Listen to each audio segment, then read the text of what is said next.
If you've seen the Topo slabs as building massing workflow, mini workflow, you'll think, hey, this looks really familiar. And that's because it is very similar.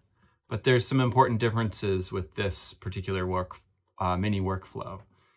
So basically what's happening is we have a bunch of areas in plan that define where buildings go and what those building footprints are. Each color is on a different building type layer, and then those types are each associated in this case, rather than with a top surface or a top topo, these are affiliated with a particular height.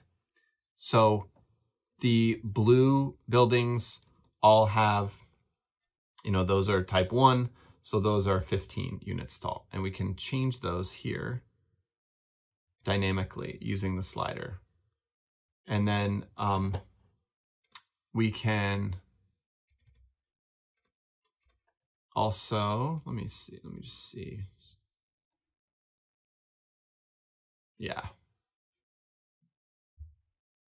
So we have a little cluster here that helps us make these flat areas. This is not actually part of LandKit, but it just shows how you can extend LandKit in these different ways. But each of these areas becomes an area, and we have our top, our base topo. And then what we do is we create a topography for each level.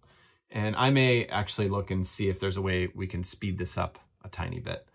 And then, yeah, it essentially generates all those different areas and those as slabs, which is the space between two topographic profiles, and creates a massing, which actually works pretty well for buildings, at least buildings that are, straight up and down.